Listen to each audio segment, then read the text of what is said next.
ब्रजभूमि की रज रज में राधा और कृष्ण की प्रेम गाथा बसी हुई है।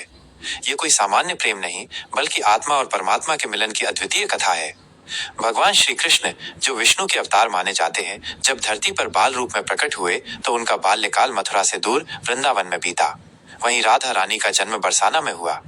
कृष्ण और राधा बचपन से ही एक दूसरे से जुड़ गए थे।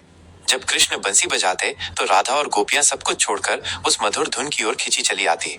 राधा का कृष्ण के प्रति प्रेम सांसारिक नहीं था, वो तो भक्ति की पराकाष्ठा थी, जिसमें कोई स्वार्थ नहीं, कोई अपेक्षा नहीं। कृष्ण राधा से कहते, राधे, तुम्हारा प्रेम मुझे मेरी लीला में भी पूर्ण बनाता है। राधा का उत्तर होता, प्रभु, आप ही मेरे अंतर्मन की धड़कन है, मैं तो आपकी छाया हूँ। कृष्ण ने राधा से वादा किया था कि वे उन्हें कभी नहीं भूलेंगे, लेकिन जब उन्हें मथुरा जाना पड़ा, कंस का अंत करना पड़ा और फिर द्वारका में राज्य करना पड़ा, तो उन्हें राधा को वृंदावन में ही छोड़ना पड़ा। राधा ने कभी भी कृष्ण से विवाह की इच्छा नहीं की। वह जानती थी कि कृष्ण किसी एक के नहीं है, माइनस वे सबके हैं। राधा का प्रेम इतना दिव्य था कि उन्होंने कभी शिकायत नहीं की। वो विरह में भी मुस्कुराती रहीं, क्योंकि उनके लिए कृष्ण शरीर से नहीं, आत्मा से जुड़े थे। राधा ने जीवन भर कृष्ण का स्मरण किया और भक्ति की उस ऊंचाई को प्राप्त किया जहां प्रेम, त्याग और समर्पण एक हो जाते हैं। कहते हैं, जब कृष्ण अंतिम समय में पृथ्वी से जाने वाले थे तो उन्होंने सबसे पहले राधा का ध्यान किया।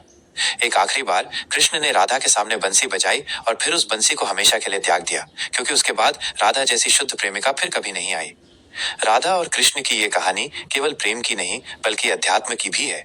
ये सिखाती है कि सच्चा प्रेम वो होता है जो बिना किसी बंधन के हो, जिसमें केवल समर्पण हो। राधा का प्रेम एक साधना था और कृष्ण उसका ब्रह्म। यही कारण है कि आज भी जब भक्त कृष्ण का नाम लेते हैं तो पहले राधा का स्मरण करते हैं, राधे कृष्ण, क्योंकि जहां राधा नहीं, वहां कृष्ण भी अधूरे हैं।